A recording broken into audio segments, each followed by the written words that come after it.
Muy bien, buenas noches a todos. Bienvenidos a este estudio bíblico que realizamos los viernes por la noche. Cada 2 o 3 semanas estamos realizando algunos estudios desde acá. Estamos en la serie de los jueces. Hoy día ya es el 5º estudio que llevamos. Nos faltaría solamente uno. Así que este sería el penúltimo, en otras palabras. Quisiera saludar a los que están conectados en YouTube. Nuevamente a Floridalma, Corina, a Juliana, a Ernesto, a Ezequiel Medina, quien nos dice que son las 11 de la noche, que supongo que será Marco Medina. Y también Juan Antonio García Alvarado, que está por ahí conectado. También los que están en Teams, hay algunos que están conectados en Teams. Ahora les digo quiénes son.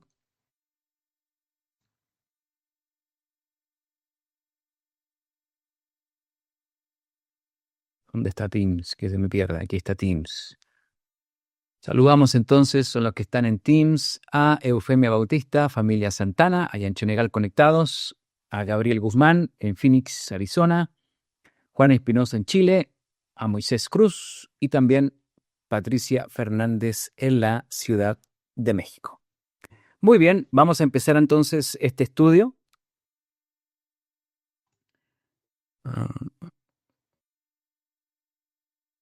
Vamos a empezar entonces este estudio bíblico, inclinando nuestros rostros, ya que es un estudio bíblico y le vamos a pedir a Dios que nos ayude en este sentir. Así que si me acompañan, inclinando sus rostros. Gran Dios, querido Padre, nos inclinamos ante tu divina presencia, muy agradecidos y contentos de que estemos terminando una semana más, una semana menos para tu reino y una semana más para acercarnos a ese glorioso momento de la venida de tu Hijo Jesucristo, por el cual te pedimos cada día y noche venga tu reino. Te pedimos ahora que nos ayudes en este estudio que vamos a realizar, que nos des un corazón dispuesto, una mentalidad abierta, fresca y también como un niño queriendo aprender tu palabra sin ninguna malicia y sin nada más que querer acercarnos más a ti como nuestro Padre amoroso que siempre te has mostrado para con nosotros. Te pedimos todas estas cosas y te las dejamos en tus manos en el nombre y por la autoridad de Jesucristo, nuestro hermano mayor y nuestro Rey venidero. Amén. Muy bien. Vamos a empezar entonces este estudio donde nos vamos a enfocar en el último juez registrado en el libro de los jueces. Último juez registrado en el libro de los jueces. Y tengo una imagen aquí conmigo donde podemos ver la lista de lo que hemos estudiado. Aquí está Samgar, que ya estudiamos. Está Débora, Gedeón, que ya estudiamos, a Jefté. Y ahora estamos en este que es Sansón, que es el último juez registrado en el libro de los jueces. Mencioné que Sansón es el último registrado aquí en este libro, pero podemos agregar a Samuel como el 13º juez, que también es considerado como profeta y último juez. En Hechos capítulo 3 y versículo 25 dice: y todos los profetas desde Samuel en adelante, cuantos han hablado, también han anunciado estos días. Aquí tenemos un registro y un llamado a Samuel desde aquí en adelante como profeta. Y en 1 Samuel capítulo 7 versículo 16 dice: y todos los años, hablando de Samuel, iba y daba vuelta a Betel, a Gilgal y a Mizpa, y juzgaba a Israel en todos estos lugares. ¿Ok? Entonces ahí tenemos la mención de este primer profeta y el último juez.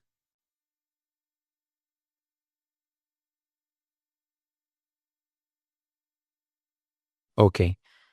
Entonces, vamos a repasar un poco los estudios anteriores. Recordemos que los jueces administraron a Israel, pero no a todo Israel, que era una gran nación dividida en 12 tribus o en 12 fronteras tribales, según la administración y la suerte que cayó en cada una de las tribus que formaron a la nación de Israel.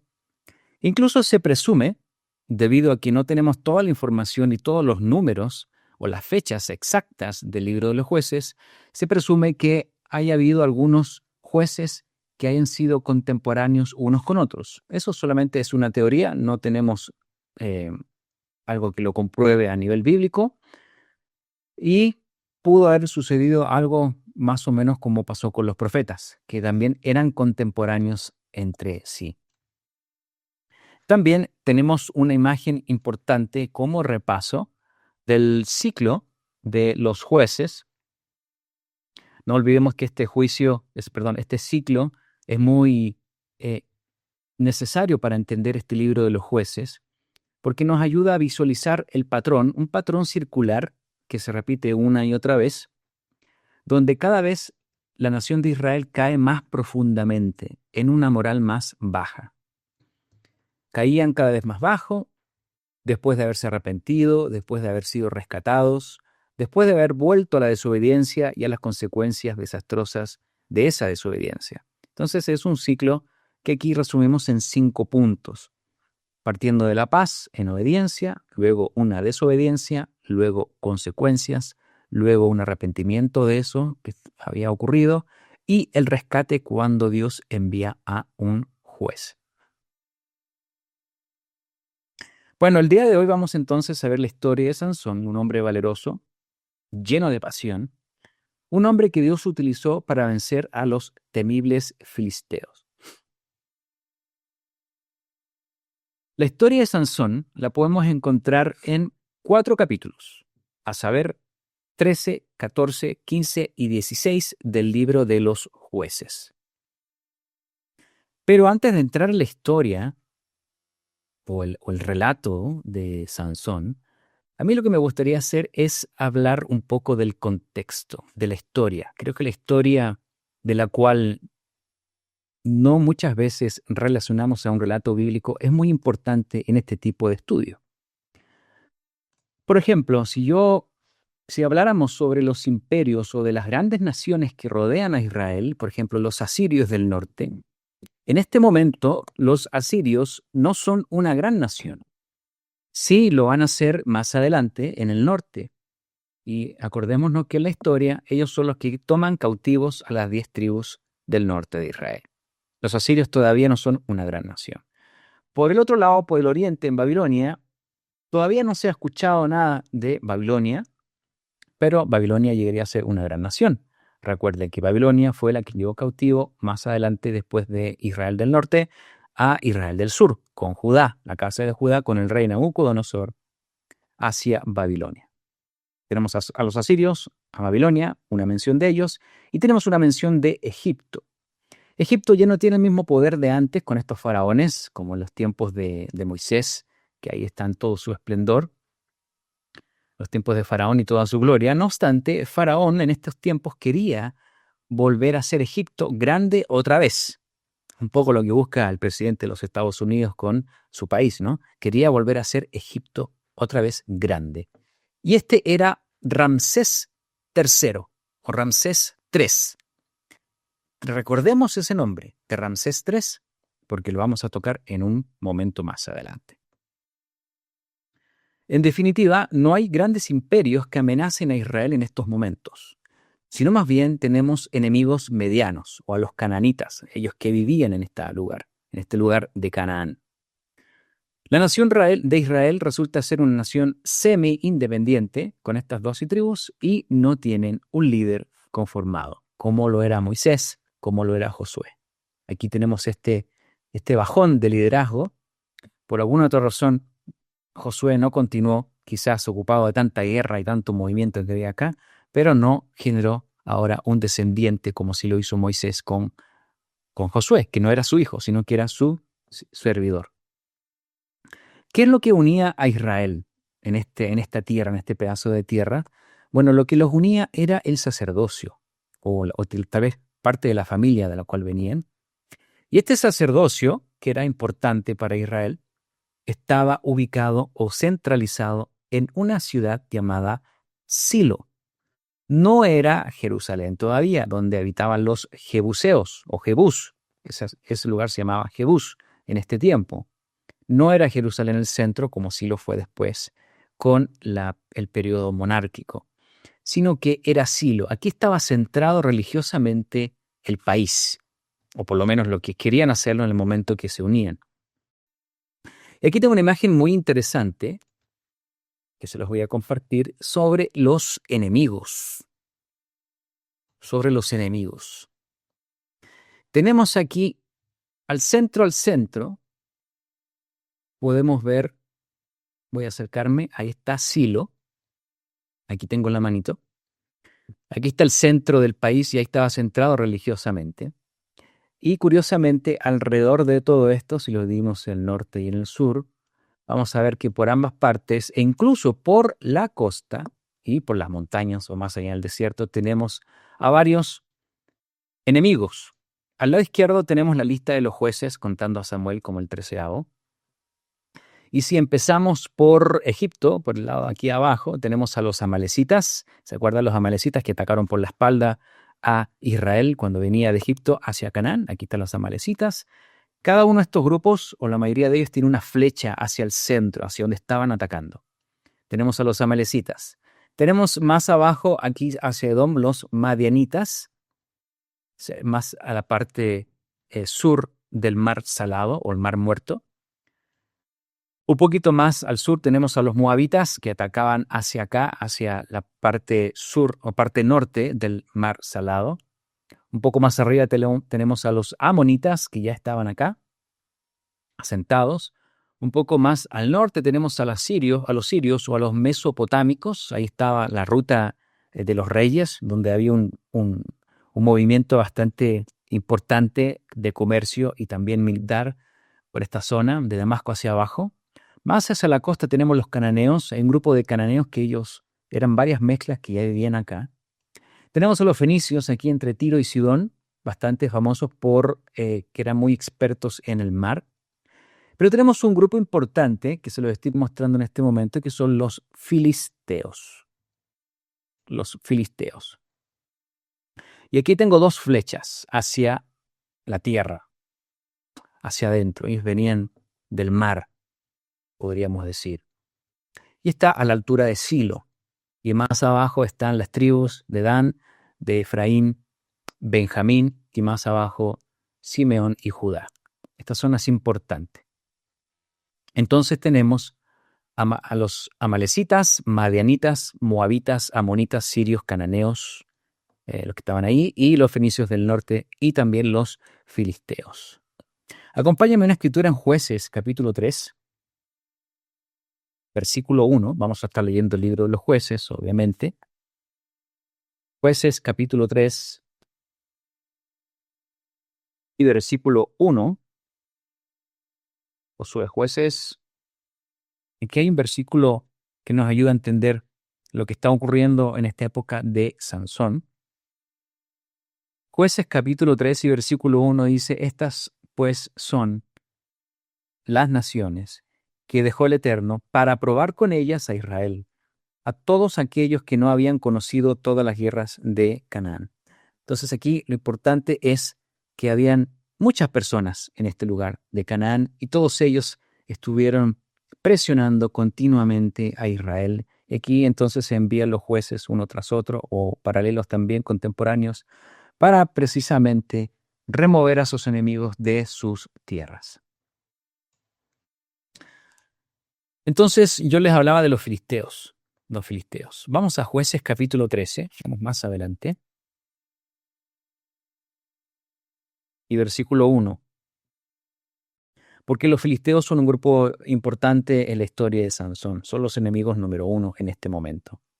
Dice Jueces capítulo 13 y versículo 1. Los hijos de Israel volvieron a hacer lo malo ante los ojos del Eterno, y el Eterno los entregó en manos de los filisteos por 40 años. Entonces aquí están los filisteos por 40 años. De todos los enemigos de Israel, los filisteos resulta ser un pueblo más interesante y al mismo tiempo algo de intrigas nos vienen porque no hay una seguridad plena de dónde vienen o incluso su nombre, su etimología. Ya les voy a contar un poco al respecto, pero son un grupo muy interesante. ellos construyeron 5 ciudades importantes. Volvamos a Jueces capítulo 3 y versículo 3. Aquí también tenemos la mención de los filisteos antes de Sansón. Jueces capítulo 3 y versículo 3 dice: los 5 príncipes de los filisteos, todos los cananeos, los sidonios y los heveos que habitaban en el monte Líbano, desde el monte de Baal Hermón hasta llegar a Amat. A los 5 príncipes de los filisteos. En la historia, aquí voy a recurrir un poco también a la información secular, algo de arqueología también, para entender a este grupo de los filisteos, que por lo menos me tomará, tengo pensado como la mitad del estudio y después de la mitad en hacia adelante, ver la historia de Sansón, en complemento con lo anterior. En la historia de los filisteos, ellos cuando llegan a este lugar de Canaán, vienen del mar. Tenemos que concentrarnos en eso. Se les llama incluso gente del mar o gentes del mar. Llegan casi al mismo tiempo que Josué con las tribus desde el sur se posicionan en la costa, a lo largo de la vía Maris o la vía marítima de Israel. Así como había una vía por el lado de Damasco, de los reyes, había una que era la vía del mar o la vía Maris o la vía marítima de Israel, donde conectaban todas estas asentamientos humanos. Es así como Israel se va replegando. Les voy a mostrar una imagen aquí muy interesante. Cuando empiezan a llegar los filisteos, ya en los tiempos de los jueces, Israel se empieza a mover hacia las montañas, hacia el oriente, hacia Babilonia, hacia esa zona. Se empieza a replegar. Y los filisteos empiezan a tomar parte de toda la zona costera. Noten la imagen que vamos a ver aquí. Esta está bastante bonita.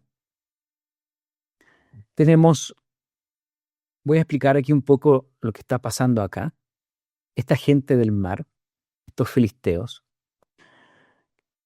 Tenemos aquí, bueno, a la izquierda tenemos parte del mar y a la derecha tenemos la parte de tierra.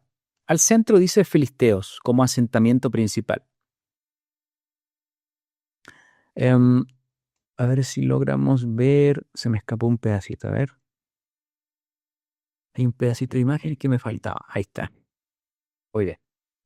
Entonces, ¿qué podemos ver en este lugar? Hay una sección al lado izquierdo arriba que se llama toda la llanura costera o la llanura filistea.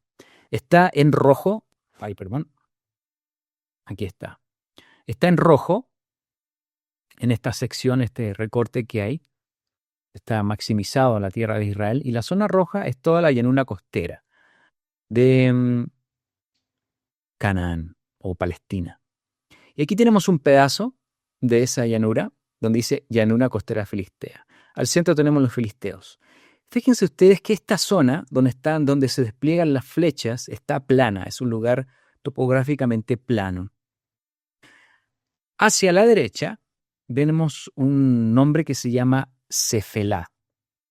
Cefelá. Ya les voy a explicar lo que es esto. Y la sección que está recortada en rojo es justamente esa zona alta. Y hacia acá se estaban replegando los israelitas. Esa es la otra sección, donde es la parte más alta de esta tierra. Otra cosa a considerar, que hacia la costa alcanzamos a ver 3 de las 5 ciudades principales que formaron los filisteos.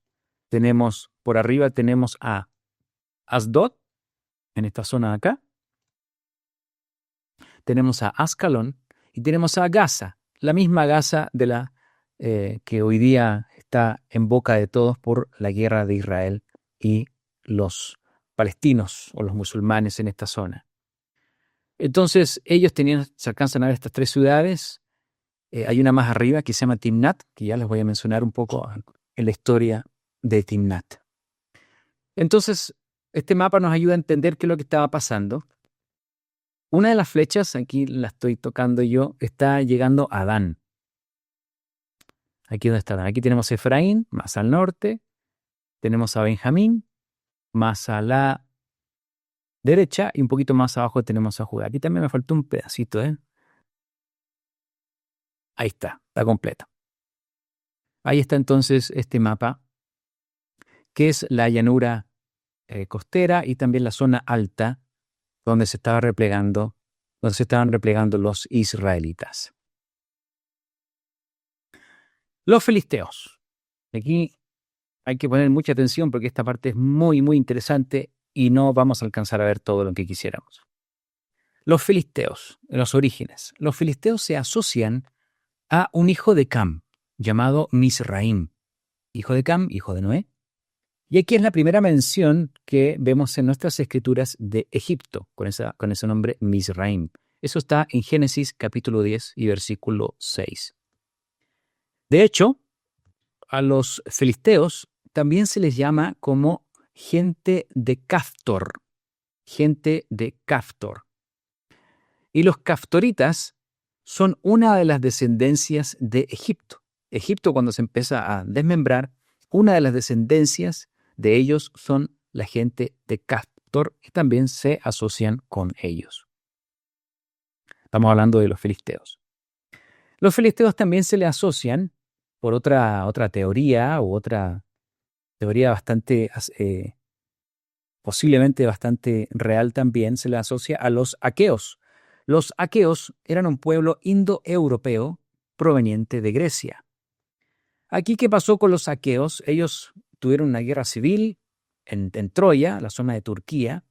Fueron expulsados a Grecia, a la isla de Creta y también parte de Turquía, en este triángulo, donde se gestó la cultura micénica. Cultura que también tiene elementos babilónicos y egipcios. Ojo con las palabras claves que estamos mencionando. También se piensa, hablando de la palabra filisteo, se piensa que en hebreo le decían Falestín, desde donde posiblemente pueda venir la palabra palestino. Y su etimología aparentemente está relacionada con las consonantes semitas PLSH, que son de emigrantes. Los filisteos, como mencionaba también un tiempo atrás, unos minutos atrás, se les asocia o se les relaciona con el nombre de gente del mar, porque eran excelentes navegantes. Tenían una formidable flota, navegaban muy bien y además tenían un arma secreta. El arma secreta de los filisteos, ya lo hemos mencionado un par de veces en nuestros estudios, era que ellos sabían fundir el hierro. Sabían fundir el hierro. Es así como estos filisteos llegan a la costa de Canaán. Hay un comentario bíblico del señor Segli en la Biblia bajo el lente de la ciencia, es el fascículo número 101, para ser exactos. Hay una interesante teoría, y escuchen bien, sobre el movimiento de los egipcios y esta gente del mar, incluyendo a los fenicios, que estaban un poco más arriba hacia el norte de los filisteos, que también manejaban muy bien las naves. Hay una teoría muy interesante que menciona que estas culturas lograron llegar a gran parte del mundo, lograron llegar a varias costas del mundo, incluyendo a México, donde se conformó la antigua cultura olmeca. Estamos hablando del año 1200 a.C., que es donde comenzó todo esto. Entonces, esa teoría está bien interesante, está digna de estudiarlo más profundo. Y en el año 1200 fue cuando la gente del mar empezó a invadir las costas orientales del mar Mediterráneo, es decir, a Canaán. Entonces, parece ser que de aquí empezaron a moverse y a poblar las costas del mundo. Y eso incluye, o puede incluir también a México, la cultura olmeca. Es interesante, no tengo la imagen aquí, pero de un filisteo en un mural egipcio que arriba del casco tenía plumas, muchas plumas. Y hay muchas similitudes con estas culturas de esta zona, con las precolombinas que podemos ver aquí en América Latina. Aquí tengo otra imagen interesante que les voy a compartir. Este es el templo llamado Medinet Abu. Medinet Abu. Es un templo dedicado al dios Amón en Egipto y sirvió como centro de poder estricto y poder político durante el gobierno de Ramsés III. ¿Por qué muestro esto? ¿Qué interesante tiene esto? Bueno, sobre estos muros se registra una batalla exitosa del faraón, que era Ramsés el III, como le mencioné que era un nombre que había que recordar, la batalla exitosa de Ramsés III, ¿sobre quiénes? Sobre los pueblos del mar. Sobre los pueblos del mar, es decir, sobre los filisteos. Los filisteos no pudieron volver, si acaso tenían estas raíces egipcias, a este lugar, y Faraón Ramsés III los corre de aquí. Y aquí es donde llegan, a la zona de Canaán, porque se van asentando a la costa suroeste de Canaán, es decir, a la actual franja de Gaza. Cuando escuchemos Gaza en las noticias, inmediatamente viajemos a la historia y pensemos que ahí llegaron los filisteos. Interesante. Ahora sí, harta historia. Vamos como en la mitad del estudio. Entonces ahora vamos al relato de Sansón. Ya tenemos el contexto, ya tenemos parte de lo que ocurría a lo largo y ancho de la tierra y del mar también de Palestina o de Canaán. Vamos a Jueces capítulo 13.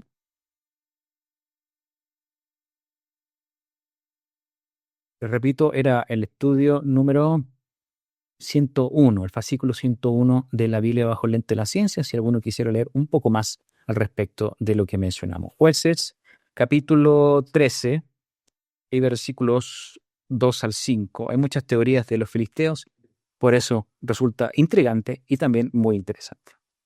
Jueces 13, perdón, está en Samuel. No. Jueces, capítulo 13 y versículos 2 al 5 dice: A esta mujer, versículo 2. Había un hombre de Sora, de la tribu de Dan. ¿Se acuerdan el mapa donde estaba Dan? Justo a la entrada de los filisteos hacia la zona alta, ahí estaba Dan, el cual se llamaba Manoah, y su mujer era estéril y nunca había tenido hijos. Recuerden que Dan al final se va moviendo hacia el norte y quedan dos asentamientos de la tribu de Dan. Se fueron como corriendo hacia el norte por justamente estos enemigos. Versículo 3. A esta mujer apareció el ángel del Eterno y le dijo: He aquí que tú eres estéril y nunca has tenido hijos, pero concebirás y darás a luz un hijo. Ahora pues, no bebas vino ni sidra, ni comas cosa inmunda. Pues he aquí que concebirás y darás a luz un hijo, y navaja no pasará sobre tu cabeza, porque el niño será nazareo a Dios desde su nacimiento, y él comenzará a salvar a Israel de mano de los filisteos. ¿Qué significa Sansón? Es muy fácil acordarse. Un niño dice Sansón, un hombre fuerte. Bueno, eso significa Sansón, un hombre fuerte. El voto que tenía Sansón era un voto nazareo.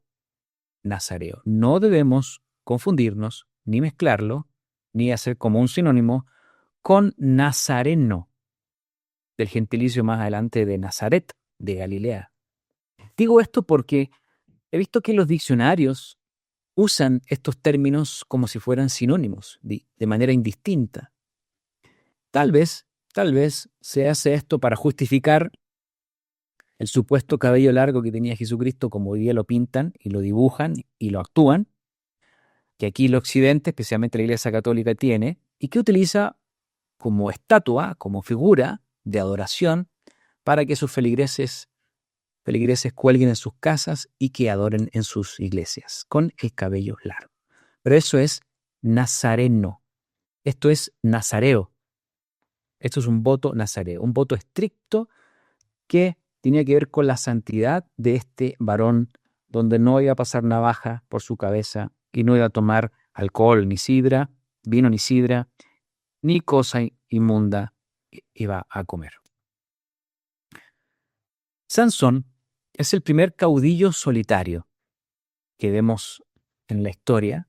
Caudillo es un líder carismático que ejerce influencia sobre el pueblo y lo hace absolutamente solo. Si recordamos a los otros jueces, la mayoría del tiempo están con alguien. Habíamos hablado de Jefté, de Gedeón, que siempre Está Gedeón con 300, está a Jefté que toma a 10 sirvientes suyos para ir a derrumbar la estatua de su suegro, de su padre, perdón, de Baal. Ahora, quizás el único caso parecido podría ser Samgar. Samgar dice que mató a 300 con una quijada de asno, pero no menciona a nadie más. Entonces, posiblemente se podría parecer el caso de Samgar con Sansón. Ahora, de Sansón tenemos mucha más información y evidentemente era una persona muy solitaria. No andaba buscando la ayuda de nadie, al contrario, parece que no le importaban absolutamente nada. Sansón era un personaje que estaba, al igual que toda la nación de Israel, muy contaminado con la inmoralidad de los enemigos que lo rodeaban.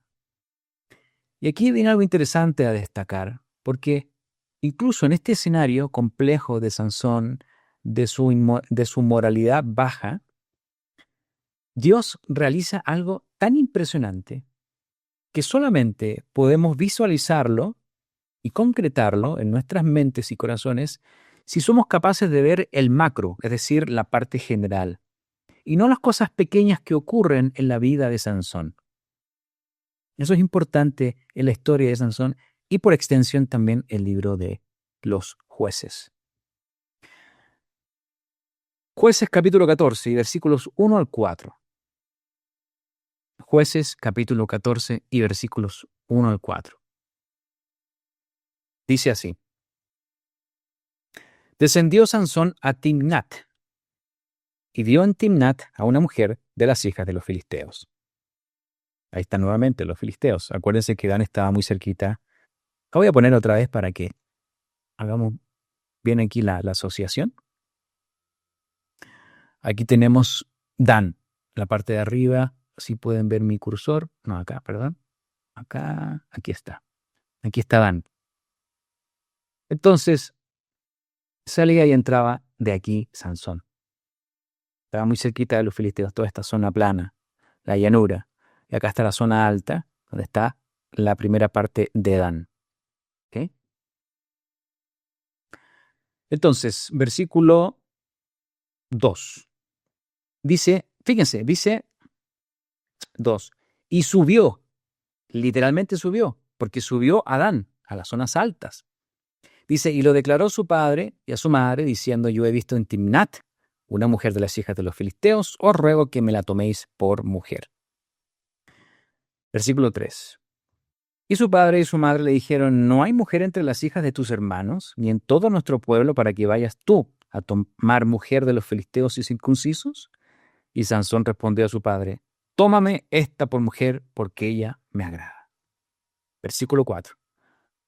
Mas su padre y su madre no sabían que esto venía del Eterno, porque él buscaba ocasión contra los filisteos, pues en aquel tiempo los filisteos dominaban sobre Israel. Aquí hay algo muy interesante. Sansón entra como si nada a Timnat, como que dice, voy a ir a la esquina y vengo, voy dando a los filisteos, voy al barrio, al vecindario del lado y vengo.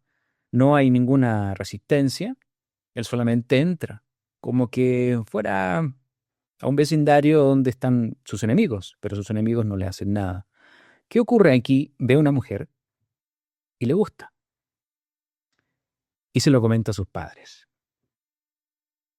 ¿Qué habrá visto Sansón en esa mujer?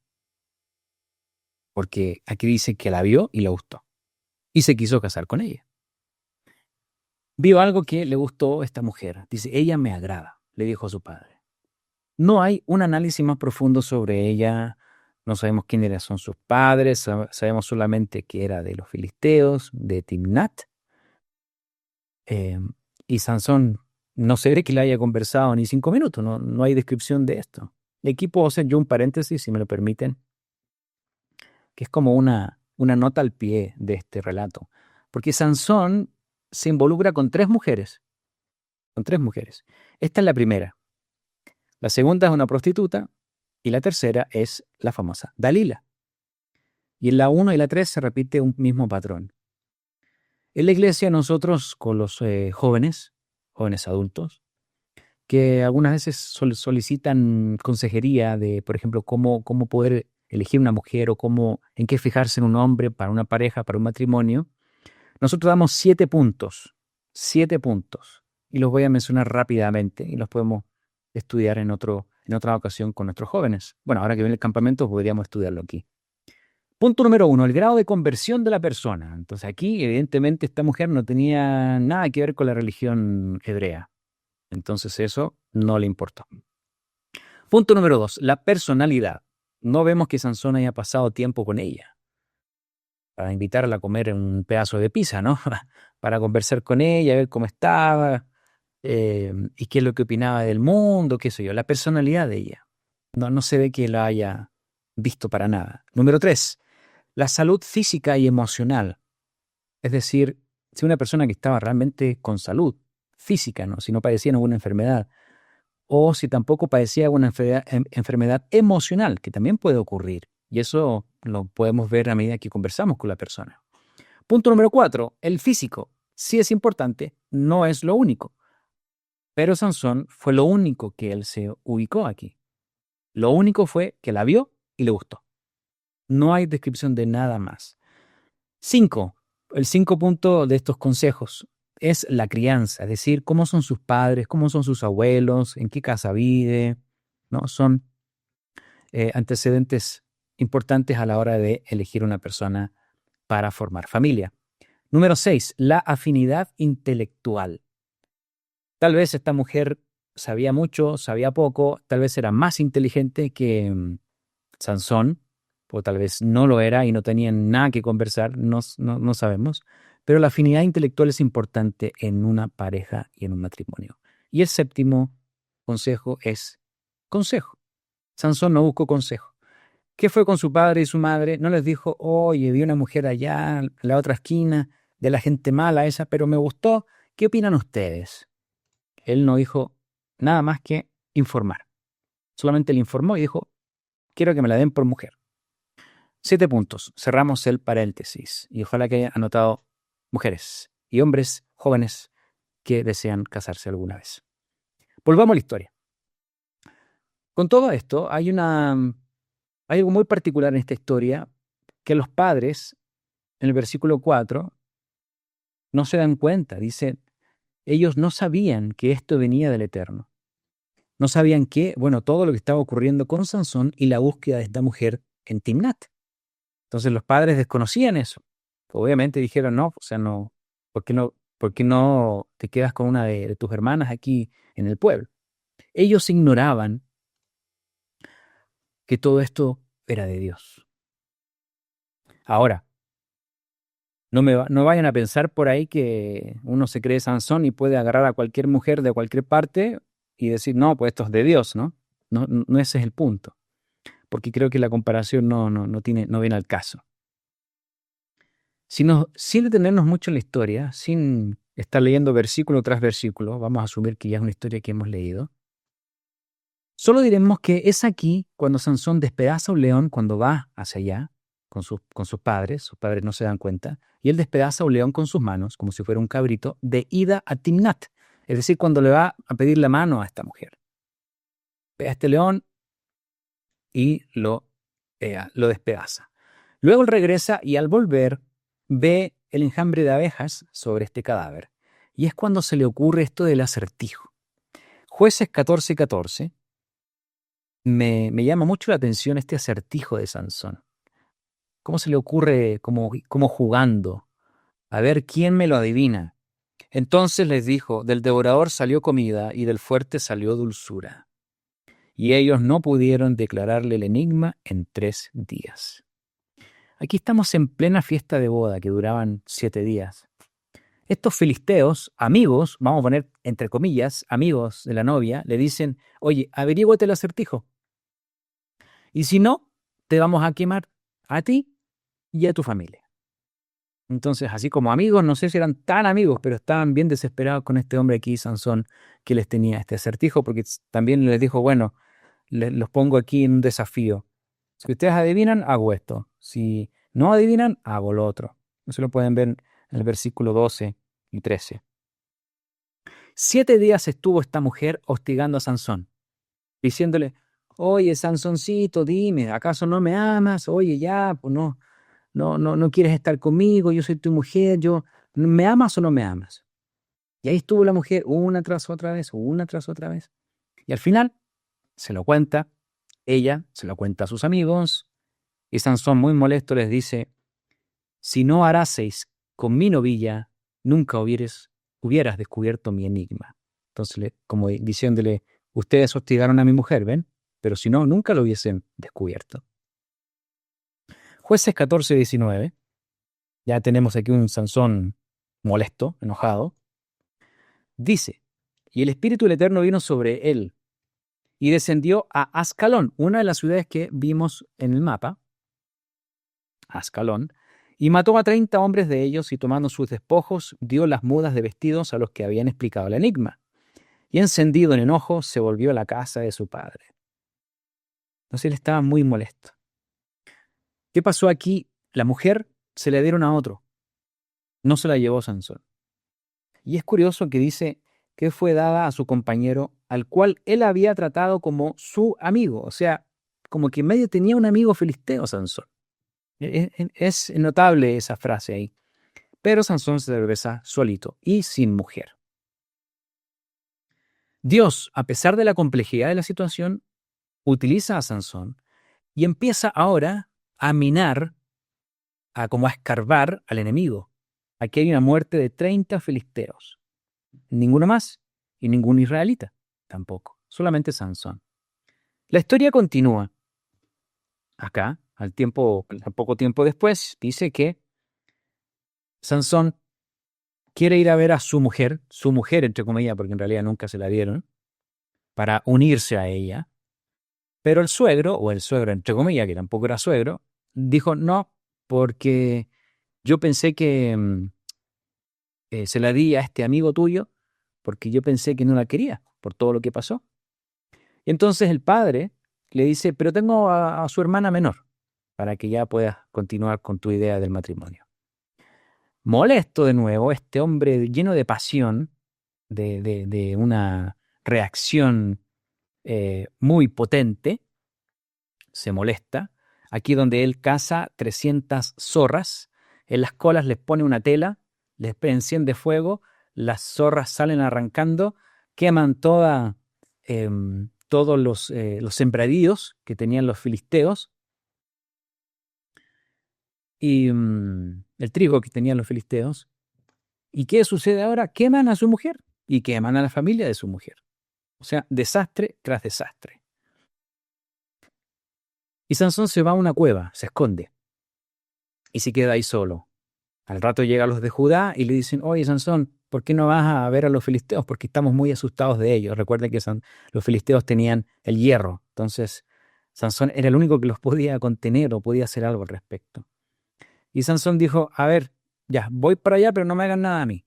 Y Sansón como que lo amarran y lo llevan donde los filisteos y provoca una mortandad terrible. Jueces 15:16. Estoy haciendo un resumen de la historia, rápida, porque quiero llegar al punto.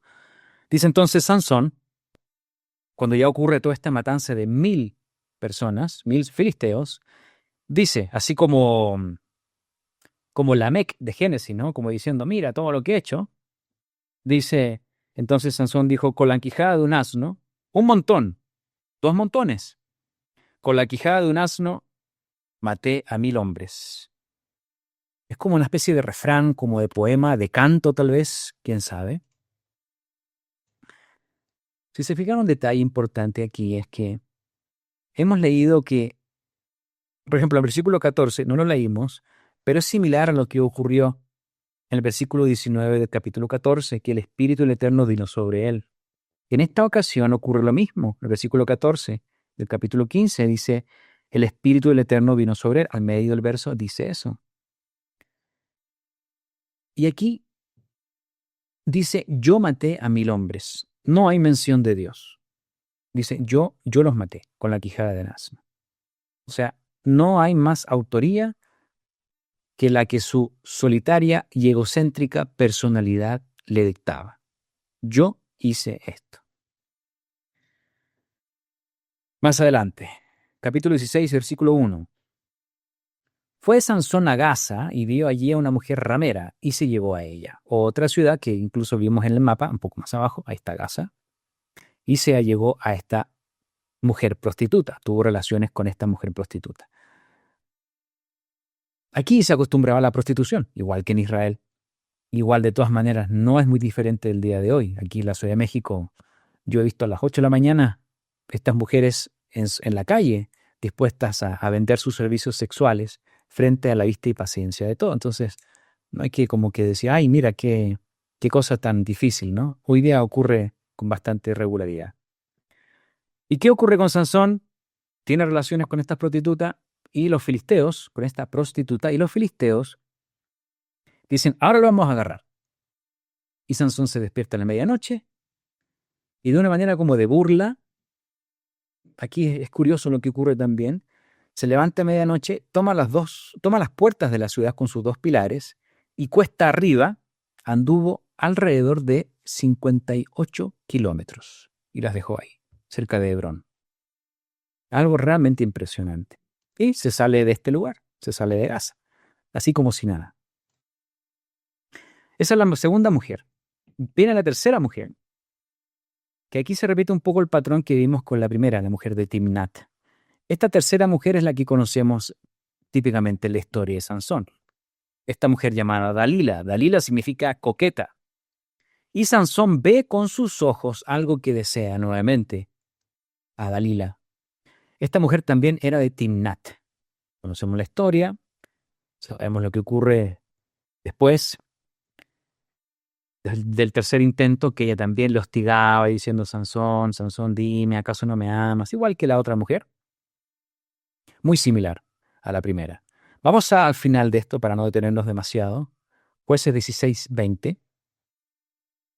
Y le dijo Sansón, los filisteos sobre ti.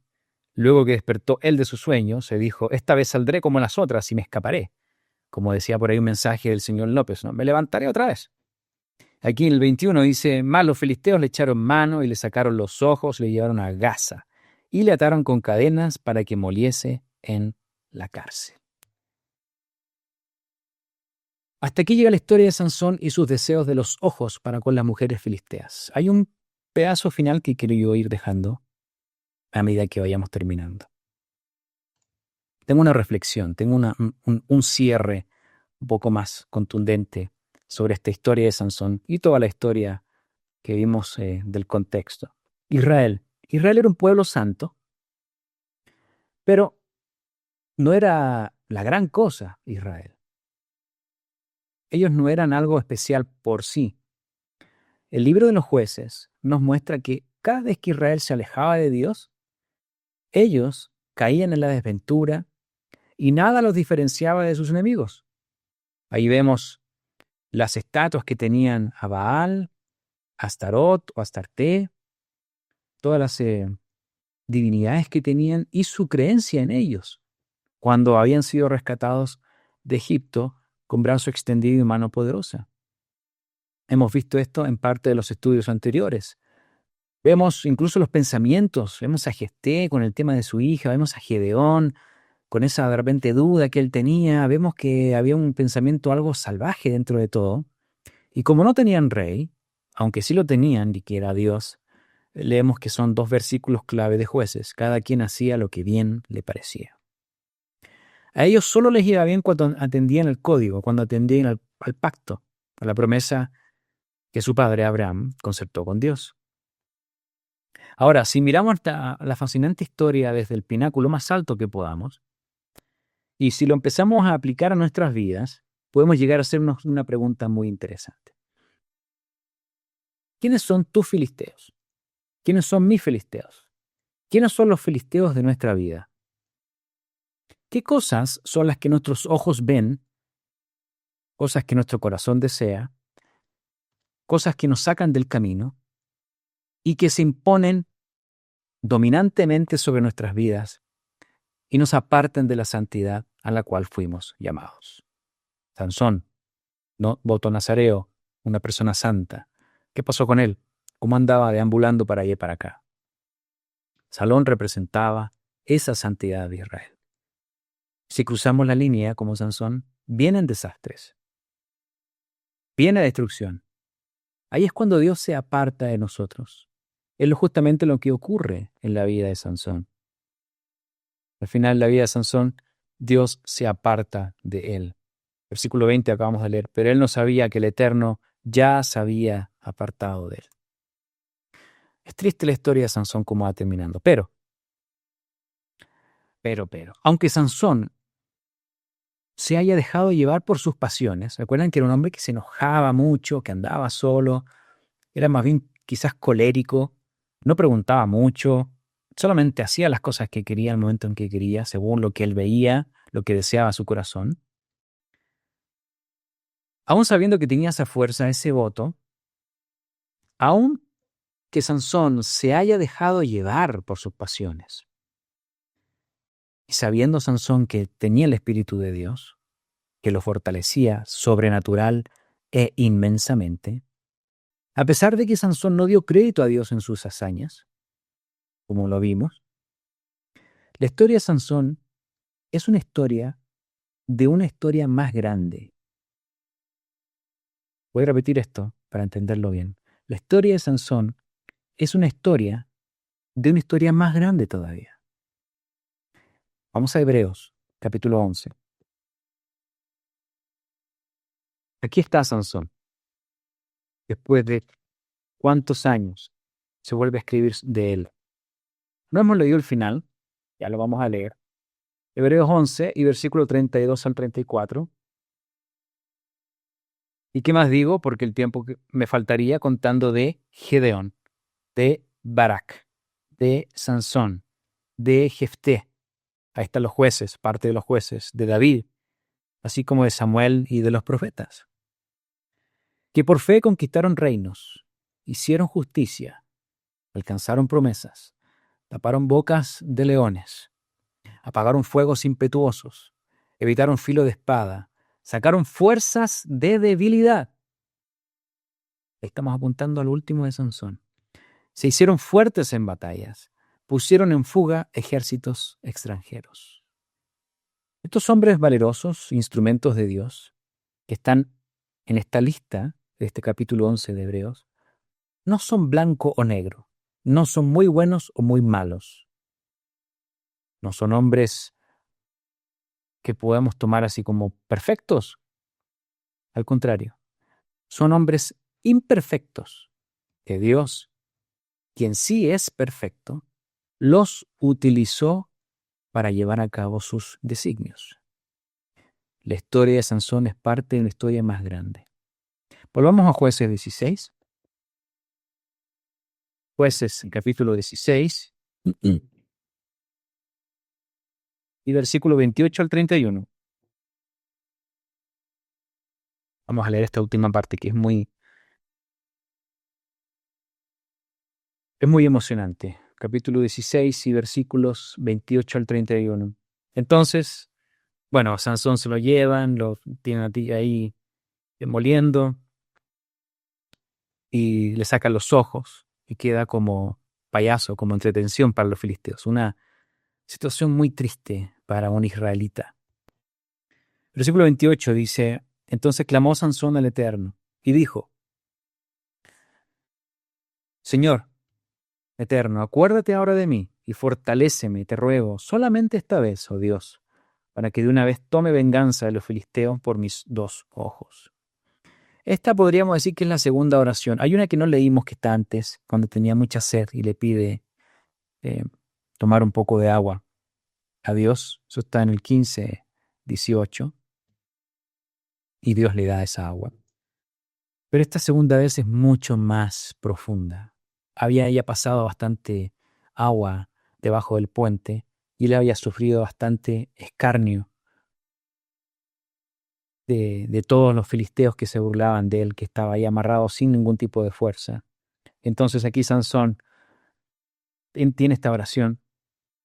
Dice versículo 29, asió luego Sansón las dos columnas de en medio, sobre las que descansaba la casa, y echó todo su peso sobre ellas. Recuerden, en el versículo 27 habían como 3,000 hombres y mujeres que estaban mirándolo, cómo se burlaban de él. Y echó todo su peso sobre ellas, su mano derecha sobre una y su mano izquierda sobre otra. Y dijo Sansón, muera yo con los filisteos. Entonces se inclinó con todas sus fuerzas y cayó la casa sobre los principales y sobre todo el pueblo que estaba en ella. Y los que mató a morir fueron muchos más que los que había matado durante su vida. Y descendieron sus hermanos y toda la casa de su padre, y le tomaron y le llevaron y lo sepultaron entre Sora y Estaol, en el sepulcro de su padre Manoah, y él juzgó a Israel 20 años. Y así muere Sansón. A partir de aquí, los filisteos empezaron a descender su poderío. Los vemos más adelante con Saúl, con David, pero luego desaparecen. Este fue un golpe directo a la base de los enemigos de Israel. Aquí empiezan ellos a desarmarse. La historia de Sansón es una historia que forma parte de algo mucho más grande. Está llena de pasión. Hay muchos errores, hay consecuencias, hay muertes, hay deseos, hay aciertos, hay desaciertos. Pero si tomamos con una pinza algo positivo, no con una pinza, con una mano, algo más grande, no es algo tan fino, sino que algo dedicado, si nos enfocamos en la pasión, en ese celo, en ese cúmulo de ferocidad, fuerza y convicción, y los disponemos de manera activa en contra de los filisteos que nos fastidian, en contra de nuestros enemigos, tal vez podamos hacer eco a lo que mismo Jesucristo dijo acerca de su iglesia, de la cual todos somos parte. Acompáñame a Mateo 16. Ya estamos terminando la última parte. Mateo 16 y versículo 18. Aquí tenemos este diálogo entre Jesucristo y Pedro. Aquí podemos tocar este versículo que dice: yo también te digo que tú eres Pedro, y sobre esta roca, hablando de Jesucristo, edificaré mi iglesia, y las puertas del Hades no prevalecerán contra ella. Las puertas del Hades no prevalecerán contra ella, contra la iglesia, porque la iglesia está sobre la roca. Esta es nuestra ofensiva frente a nuestros enemigos. Y no me malentiendan, no me refiero a ponerse una mochila con dinamita y lanzarse sobre la gente que nos cae mal, ¿no? Como un kamikaze o como un extremo religioso. No estoy hablando de eso, sino que estoy hablando de extraer la pasión de Sansón, la que fue conducida por Dios, con el poder de Dios, logrando verdaderas hazañas, destacando la última caída de esas dos columnas. Dios va a destruir a nuestros enemigos y los va a hacer más temprano que tarde. Ahí en Apocalipsis menciona que la muerte y el Hades serán echados al lago de fuego, y ahí habrá sido también echado Satanás y sus demonios. Sansón estuvo frente a las mismas puertas del Hades. Por eso el título, ¿no? Frente a las puertas del Hades. Y él hizo lo correcto. Él utilizó esa pasión, esa fuerza, esa energía, esa convicción, esa fe para echar abajo a los enemigos. Nosotros formamos parte de la iglesia en la época actual. Y lo que tenemos que hacer en base a esta historia, que forma parte de nuestra historia también, que es algo mucho más grande y que ha perdurado durante todos estos siglos, nosotros hoy día tenemos que pedirle a Dios que nos fortalezca. Porque solamente con Dios, solamente con Él, somos capaces de destruir las puertas del Hades. Porque recuerden, como dice Mateo 16, 18, las puertas del Hades no prevalecerán contra ella, contra la iglesia. Entonces, este es el consejo que ya terminamos, este estudio, con 3 puntos. Este es el coraje esa pasión que debe ser conducida por Dios y que tal vez se necesita para superar aquellos pecados que siguen en nuestras vidas. Porque es una lucha espiritual, como dice Efesios. Es una lucha que no es contra algo físico, sino que es contra algo espiritual. Y si esa pasión que vimos en Sansón, nosotros podemos despertarnos y ser conducidos por Dios, tal vez de esa manera podamos destruir esas puertas del Hades. Tal vez ayunando más seguido por ese pecado, tal vez orando con mayor profundidad, con mayor frecuencia. Esa es la lucha de la cual yo me estoy refiriendo ya cerrando este punto. Ese es el choque que requieren nuestros grandes enemigos para ser derrotados. Y esa es la victoria que evidentemente vamos a tener con Dios y que nos va a subir el nivel espiritual en nuestras vidas y que nos va a dar más madurez en nuestras vidas y que nos va a dar más fe en nuestro Dios de los ejércitos. Porque ¿de quién es la batalla? De Dios, nuestro eterno Dios de los ejércitos. Muy bien, esa es la charla que yo tenía preparado para todos ustedes. Me gustaría preguntar si por ahí en Teams hay alguien que quisiera opinar o comentar algo. Estamos unos minutos para hacerlo. Cumplimos ya el horario. También el chat. Voy a ir saludando a los que hablaron en YouTube de nueva cuenta, a Floridal Almasorio, Corina González, Dulce Juliana, Ernesto Sánchez, Ezequiel Medina, Omarco Medina, Juan Antonio García, Elena Ramos, Victorio Castro, David López, Rodolfo Higueros, Abelardo Melipán, Elda López, Stephanie Vidal. A todos ellos los saludamos afectuosamente. Estuvieron conectados todo este tiempo. Tenemos 36 más unas cuantas en Teams. No sé si aquí también hay alguna pregunta. Solamente saludos. Nos dan Sami Méndez desde Chile. Saludos, Sami. Aquí tenemos, sí, son casi 46, 47 conexiones que tenemos en esta noche que ya termina, donde iniciamos el día sábado. Muy bien, gracias Stephanie. Ella también agradece por el estudio. Gracias a todos por su atención. Vamos a dar entonces por finalizado este estudio. Todavía nos queda un estudio que se realizará.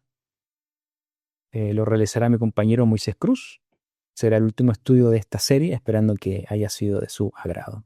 Estará disponible en los medios en la próxima semana para que lo puedan ver. Entonces nos despedimos con un gran abrazo, deseándoles un feliz sábado a todos. Nos despedimos del canal de YouTube y nos quedamos en Teams un ratito por si alguno de ustedes quisiera conversar algo de una manera más íntima. Gracias a todos, que pasen una bonita noche.